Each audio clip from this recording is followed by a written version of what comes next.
هدي محمد صلى الله عليه وسلم وشر الأمور محدثاتها وكل محدثة بدعة وكل بدعة ضلالة وكل ضلالة في النار. نعوذ بالله من البدع والضلال. Tunaendelea na darasa yetu na leo tunaondokea katika sharti la 5 aliposema musanifu Allah subhanahu wa ta'ala amrahim al-imam al-allamatu hafidh ibn Ahmad al-Hakami rahimahullah anasema al-khamisu ikhlasu ad-din lillahi azza wa jalla al-munafi lish-shirki alladhi la yuqbalu ma'ahu. قال الله تعالى ألا لله الدين الخالص وقال تعالى فاعبد الله مخلصا له الدين وقال تعالى قل الله أعبد مخلصا له ديني وقال تعالى وما أمروا إلا ليعبدوا الله مخلصين له الدين حنفاء ويقيموا الصلاة ويؤتوا الزكاة وذلك دين القيمة وقال تعالى إن المنافقين في الدرك الأسفل من النار ولن تجد لهم نصيرا إلا الذين تابوا وأصلحوا واعتصموا بالله وأخلصوا دينهم لله فأولئك مع المؤمنين وسوف يؤتي الله المؤمنين أجرا عظيما. فجعل تعالى شرط كونهم مع المؤمنين أن يخلصوا دينهم لله فمن قالها ظاهرا ولم يكن مخلصا فليس هو مع المؤمنين بل هو مع المنافقين الذين هم في الدرك الأسفل من النار. وقال رسول الله صلى الله عليه وسلم من مات لا يشرك بالله شيئا دخل الجنة ومن مات يشرك بالله شيئا دخل النار. رواه البخاري ومسلم من حديث ابن مسعود وجابر وغيرهما. ولما قال له أبو هريرة من أسعد الناس بشفاعتك يا رسول الله قال من قال لا إله إلا الله خالصا من قلبي وهذا مما لا يحتمل التأويل ولا يحتاج إلى تفصيل. نعم شرط la 5 أيها الإخوة والأخوات ni sharti la ikhlas. Katika masharti ya la ilaha illa Allah ni sharti la ikhlas. Lazima huyo mwenye kuisema hiyo la ilaha illa Allah aiseme ikhlas lillah, akiwa na ikhlas, akiwa na nia ya dhati kabisa kuitakasa dini ya Allah subhanahu wa ta'ala katika moyo wake. Ikhlasu dini lillah, kuitakasa dini kwa ajili ya Allah subhanahu wa ta'ala. Asiseme kwa maslahi ya kidunia, ima kwa ajili ya kutaka mali au kwa ajili ya kutaka sifa. Aseme lillahi tabaraka wa ta'ala, ikhlasi ambayo almunafi lishirki, inayokinzana na ushirikina. Ikhlas inakinzana na shirki. Shirki ni kufanya ibada kwa asiye kwa Allah subhanahu wa ta'ala. Shirki ni kufanya ibada na kuielekeza kwa asiye kwa Allah subhanahu wa ta'ala. Hivyo huyu mwenye kusema la ilaha illa Allah lazima awe na ikhlas.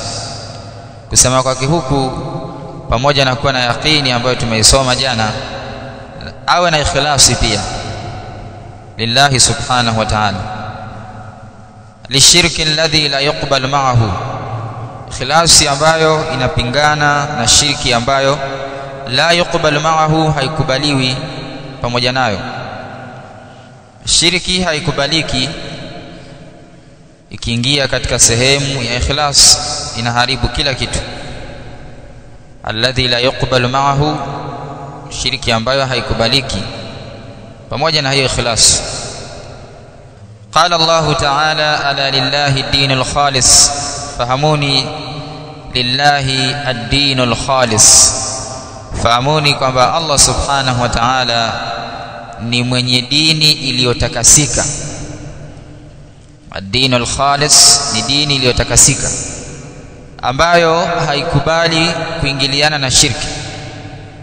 Na lau kama mtu atachanganya shirki pamoja na dini hiyo, basi haitokubalika kwa Allah subhanahu wa ta'ala. Kwa nini? Lillahi ad-dinul khalis, Allah na dini iliyotakasika ambayo la yahtamilu shirkan, ambayo haikubali shirki. Waqala ta'ala fa'budillaha mukhlishan lahu ad-din. Hizi ni aya ambazo zote zinazungumza katika hili sharti la ikhlas. Waqala ta'ala fa'budillaha mukhlishan lahu ad-din, muabudu Allah na umtakasie dini. Mukhlishan lahu ad-din, hali ya kuwa ni mwenye kumtakasia dini. Katika wakati ambao unamwabudu Allah subhanahu wa ta'ala, hizo ibada zako zisimame katika ikhlas. Fala takun mushrikan, usiwe mshirikina, na wala usifanye hizo ibada riyaan, kwa ajili ya kutaka kujionyesha kwa watu au kutaka sifa za watu. Fa'budillaha mukhlishan lahu ad-din. Waqala ta'ala qulillaha a'budu mukhlishan lahu dini. Anasema Allah subhanahu wa ta'ala kumwambia mtume alayhi salatu wassalam, qulillaha, sema Allah, a'budu, na muabudu, mukhlishan lahu dini, hali ya kuwa ni mwenye kumtakasia huyo Allah subhanahu wa ta'ala dini yangu. Hali ya kuwa ni mwenye kumtakasia, mwenye kumtakasa Allah subhanahu wa ta'ala dini yangu. Waqala ta'ala wama umiru illa liya'budu Allah, na amesema Allah mtukufu, wama umiru illa liya'budu Allah, na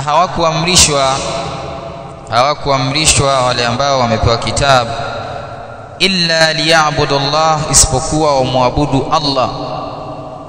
Illa liya'budu Allah, isipokuwa wamwabudu Allah subhanahu wa ta'ala. Mukhlisina lahu ad-din, hali ya kuwa ni wenye kumtakasia dini yake. Mukhlisina lahu ad-din, hali ya kuwa ni mwenye kumtakasia dini yake. Hunafa, waache ushirikina.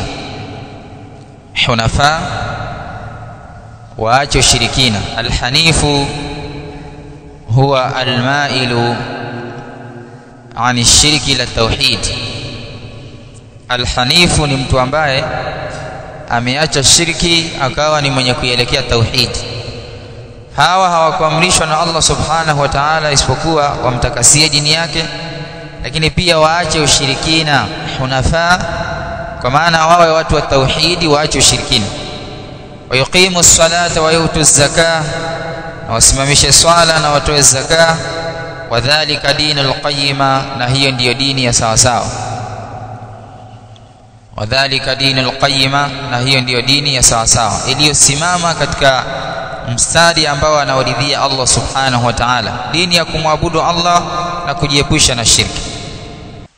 Waqala ta'ala innal munafiqina fi ad-darki al-asfali minan nar, hakika ya wanafiki watakuwa katika tabaka la chini kabisa katika moto. Wal iyadhu billah. Almunafiquna, wale ambao wanaficha ukafiri na kudhihirisha Uislamu, Allah anasema fi ad-darki al-asfali minan nar, watakuwa katika tabaka ya chini kabisa katika moto. Moto wa Jahannam Allah amejalia una matabaka ambayo yamepangana kuelekea chini, na kadri unavyozidi kwenda chini ndivyo unavyozidi kukutana na moto mkubwa zaidi. Kila tabaka katika hizo tabaka kuelekea chini zinazidiana katika ubaya na muwako wa moto wake. Sasa hawa wanafiki hawa ambao ni sharrul kufar, ndio makafiri waliokuwa na shari zaidi kwa Waislamu, hawa watakuwa katika tabaka la chini kabisa katika moto. Wal iyadhu billah. Allah anasema walan tajida lahum nasira, na hawatopata mtu wa kuwanusuru. Walan tajida lahum nasira, hawatopata mtu wa kuwanusuru katika huo moto. Illa alladhina tabu, isipokuwa wale ambao wametubia wakaachana na unafiki, wakawa sio wenye kuficha kufuru tena katika nyoyo zao, wakawa ni wenye kumtakasia Allah subhanahu wa ta'ala dini yake, wakawa waislamu wa kweli kweli. Illa alladhina tabu wa aslahu, isipokuwa wale ambao wametubia na wakatengeneza pale walipoharibu, wa atasamu billah, na wakashikamana na Allah subhanahu wa ta'ala, wakafungamana na Allah subhanahu wa ta'ala, wa akhlasu dinahum lillah, na wakaitakasa dini yao kwa ajili ya Allah subhanahu wa ta'ala.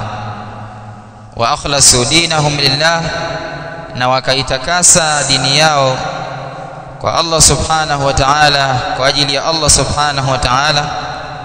Wakawa tena hawafanyi matendo mema kwa ajili ya kujionyesha kwa watu, wakawa tena hawafanyi matendo mema kwa ajili ya kutaka maslahi ya kidunia, bali akhlasu dinahum lillah, wakawa wameitakasa dini yao kwa Allah subhanahu wa ta'ala. Allah anasema faulaika ma'al mu'minin, basi hao watakapokuwa katika hali hiyo watakuwa pamoja na waumini ambao wasawfa yu'ti Allahu almu'minina ajran 'azima, na atakuja kuwapa Allah subhanahu wa ta'ala waumini ujira uliokuwa mkubwa. Wasawfa yu'ti Allahu almu'minina ajran 'azima, na Allah subhanahu wa ta'ala atakuja kuwapa waumini ujira uliokuwa mkubwa.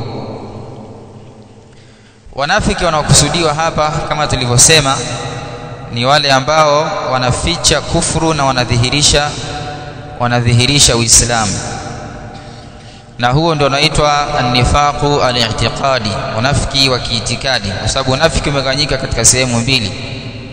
Kuna an-nifaqu al-amali, kuna unafiki wa kimatendo, nao ndio ule ambao umetajwa katika hadithi ya Mtume sallallahu alaihi wasallam. Anasemaje Mtume alayhi salatu wassalam? Ayatul munafiqi thalatha, aya za mnafiki ni tatu. Huu ni unafiki ule wa kimatendo, na huwa anaweza akaingia hata Muislamu ambaye ni Muislamu kabisa, anaweza kaingia katika unafiki huu, unafiki wa kimatendo ambao idha hadatha kadhaba, akizungumza anasema uongo, wa idha wa'ada akhlafa. Katika moja ya alama za wanafiki za kimatendo, akiahidi anadanganya katika ahadi yake, anavunja ahadi. Na katika hadithi nyingine, wa idha tu'mina khana, na anapoaminiwa anafanya khiana. Hizi alama alizozitaja Mtume sallallahu alaihi wasallam zinaingia katika unafiki wa kimatendo. Ama aina ya pili, an-nifaqu al-i'tiqadi, unafiki wa kiitikadi, ndio ule ambao walikuwa nao wale wanafiki wa zama za Mtume sallallahu alaihi wasallam, na mpaka leo hii wapo. Kuna watu ambao wanaficha kufuru katika nyoyo zao na wanadhihirisha Uislamu, imma kwa maslahi ya wao wenyewe au kwa maslahi ya wale waliokuwa nyuma yao. Yani wanafanya vile kwa ajili ya maslahi ya wengine, imma kwa sababu ya kutumwa na mfano wake.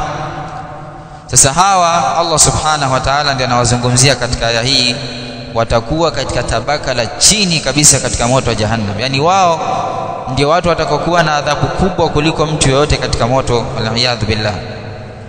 Kwa nini? Kwa sababu wao asili ni makafiri, asili yao ni makafiri, lakini wanadhihirisha Uislamu. Kwa maana yake hawa shari yao ni mbaya zaidi kwa Uislamu kuliko makafiri ambao kufuru yao iko wazi. Tunaishi nao, tunawaamini, tunawapa siri zetu, siri za Waislamu. Wanatumia yale madhaifu ambayo tunawaonyesha, tunaishi nayo katika kuumaliza Uislamu. Hawa ni shari kuliko makafiri ambao wanajulikana kufuru yao. Hii ikawa ndio adhabu yao. Allah subhanahu wa ta'ala tuepushe. Nasema Sheikh Fajala ta'ala sharata kaunihim ma'al mu'minin, Allah mtukufu akajalia sharti la kuwa hawa wanafiki pamoja na waumini, ili wawe pamoja na waumini, ayukhlisu dinahum lillah, lazima waitakase dini yao kwa Allah subhanahu wa ta'ala, wawe muslimuna haqqan, wawe ni waislamu wa kweli. Faman qalaha, yule atakayesema neno hilo, atakayesema la ilaha illa Allah wa lam yakun mukhlisan, halafu akawa hana ikhlas, akawa amesema nifaqan, kwa unafiki na mfano wake, falaisa huwa ma'al mu'minin, basi yeye huyu hatakuwa pamoja na waumini, bal huwa ma'al munafiqin, bali atakuwa pamoja na wanafiki. Allah subhanahu wa ta'ala tuepushe wanafiki ambao alladhina hum fi darkil asfali minan nar, ambao watakuwa katika tabaka la chini kabisa katika moto. Pepo imeumbwa kwa darajat, kwa daraja, kwa maana pepo yenyewe daraja zake ni za kwenda juu, ndio zinaitwa darajat. Ama moto wenyewe umeumbwa kwa adark, kwa tabaka zinazoelekea chini. Atakaye kuwa juu katika watu wa motoni, huyu ndiye ana adhabu ndogo kuliko wote. Atakaye kuwa chini katika watu wa motoni ndiye atakuwa na adhabu mbaya kuliko watu wote, ambaye huyu ndio munafiq. Waqala Rasulullah sallallahu alayhi wasallama, amesema Mtume sallallahu alayhi wasallama, man mata la yushriku billahi shay'an dakhala aljanna, mwenye kufa hali ya kuwa hamshirikishi Allah na chochote, basi huyu ataingia peponi. Man mata la yushriku billahi shay'an, atakayekufa ili hali hamshirikishi Allah na chochote, basi huyu ataingia peponi. Wa man mata yushriku billahi shay'an, na atakayekufa ili hali anamshirikisha Allah na chochote, dakhala an-nar, huyu ataingia motoni. Hadithi hii inathibitisha kwamba Muislamu mahma kana, vyovyote atakavyokuwa, lazima ataingia peponi madamu sio mshirikina. Na kuingia kwake peponi, anaweza kaingia mwanzoni au anaweza katanguliwa na adhabu kisha baadaye akaingia peponi. Lakin almuwahhidu la budda an yadkhula aljanna, mtu wa tauhidi lazima ataingia peponi biidhnillah azza wa jalla. Na vile vile atakayekufa na shirki, hata kama atakuwa ni mwema kiasi gani, akafa hali ya kuwa na shirki, basi ule wema wake hautamsaidia chochote. Hata kama alijenga misikiti, akawa anasaidia mayatima, akachimba visima, akawa pengine anadhamini markazi kubwa katika markazi za Waislamu za kisalafi haswatan, akawa anawasaidia wanafunzi wanaosoma dini, anatoa pesa zake, lakini ni mshirikina, huyu hatoiona pepo ya Allah subhanahu wa ta'ala. Man mata yushriku billahi shay'an, atakayekufa hali ya kuwa anamshirikisha Allah na chochote, na kitu chochote kile, dakhala an-nar, huyu lazima ataingia motoni. Na imekuja katika hadithi wa mwisho kabisa, mtu ambaye atakuwa na daraja ndogo sana katika watu wa motoni, ataambiwa, wewe nilikupa kazi ndogo katika maisha yako, nikakwambia usinishirikishe na chochote. Imekuja katika hadithi, mtu huyu ataambiwa na Allah subhanahu wa ta'ala, kitu kidogo tu ambacho nilikutaka, usinishirikishe na chochote, lakini ukafanya uliyofanya, ukawa umeingia kwenye shirki. Kwa huyu ataadhibiwa kwa sababu ya dhambi yake ya shirki, na huyu ndiye atakuwa ni mtu ambaye ana adhabu ndogo kuliko watu wote wa motoni, lakini hatoingia peponi maadamu yeye amekufa katika shirki. Rawahu al-Bukhari wa Muslim min hadithi Ibn Mas'ud wa Jabir wa ghayrihima, ameipokea al-Imam al-Bukhari na Muslim kupitia hadithi Ibn Mas'ud na Jabir na wengineo wasiokuwa hao wawili, wa ghayrihima na wengineo. Walamma qala lahu Abu Huraira, na pindi aliposema Abu Huraira kumwambia Mtume sallallahu alayhi wasallama, alipomuuliza akamwambia, man as'adun nas, ni nani ambaye atafaidika bishafaatika, kwa uombezi wako, ya Rasulullah, ewe mtume wa Allah. Mtume sallallahu alaihi wasallama katika moja ya mambo ambayo amepewa tunu na Allah subhanahu wa ta'ala, atawaombea watu siku ya kiyama kwa shafaa ambazo hazipungui 6 takriban. kubwa katika hizo ni ash-shafa'atul udhma, shafa'a, uombezi uliokuwa mkubwa ambao Mtume sallama ataomba uombezi huo kwa ajili ya watu kuhukumiwa na kila mmoja fahamu makazi yake peponi au motoni, inaitwa shafa'atul udhma. Na katika uombezi wake alayhi salatu wassalam atawaombea watu katika umma wake Allah subhanahu wa ta'ala wasamehe, badala ya kuingiza motoni au waingize peponi. Na vile vile atawaombea watu wa peponi ambao tayari wameshahukumiwa kuingia peponi, atawaombea wapate idhini ya kuingia peponi. Sasa Abu Huraira anamuuliza Mtume, nani atafaidika na uombezi wako ewe Mtume? Man as'adu an-nasi bi shafa'atika ya Rasulullah? Qala man qala la ilaha illa Allah, ni yule atakayesema la ilaha illa Allah khalisan min qalbihi, hali ya kuwa ni mwenye ikhlas katika moyo wake. Atakayesema la ilaha illa Allah hali ya kuwa ni mwenye ikhlas katika moyo wake, amesema kwa ikhlas, la nifaqan wala riyaan, sio kiunafiki na wala sio kutaka kujionyesha. Sheikh anasema wa hadha mimma la yahtamilu ta'wil, na hii hadithi hii ni katika zile dalili ambazo hazihitaji atawil, hazihitaji tafsiri ya ziada, iko wazi katika maelezo yake. Wala yahitaji ila tafsiri, wala haihitaji maelezo, iko wazi kwamba mwenye kufaidika na uombezi wa Mtume sallallahu alaihi wasallam siku ya kiyama ni yule ambaye atasema la ilaha illa Allah hali ya kuwa ni khalisan min qalbihi, hali ya kuwa ni mwenye ikhlasi katika moyo wake. Na haifai kumuomba Mtume sallallahu alaihi wasallam ash-shafa'a, sio kwa sababu tumesema Mtume atawaombea watu siku ya kiyama ikawa kila unaposimama katika dua zako unamuomba Mtume alayhi salatu wassalam kwamba wewe Mtume nakuomba uniombee au niweke katika listi ya wale watakaoombea siku ya kiyama. Hii itakuwa ni katika shirki. Anayetaka uombezi wa Mtume alayhi salatu wassalam aseme la ilaha illa Allah aliyakuwa ni mwenye ikhlas katika moyo wake, Allah atamjalia katika wale ambao wataombewa na Mtume sallallahu alayhi wasallam. Na vile vile yafaa kumwomba Allah kujalie katika wale ambao wataombewa na Mtume alayhi salatu wassalam.